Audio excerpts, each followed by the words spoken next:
How to prune your strawberry plants, part 1. If your strawberry plants are shooting out runners or new plants, also called starts, you'll want to trim those at the base of each plant. Unless you're trying to propagate new plants, you're not going to need these.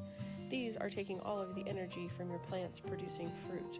So find the vines that are not rooted into the soil and clip them at the base of the plant. If you find these red vines that are redder in color and are rooted into the soil already, you already have a new plant that is propagated.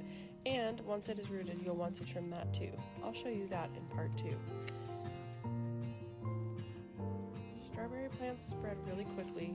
If your container is full, you'll have to go through every few weeks and clip off all of these new starts to keep all of the energy going into making you that delicious fruit.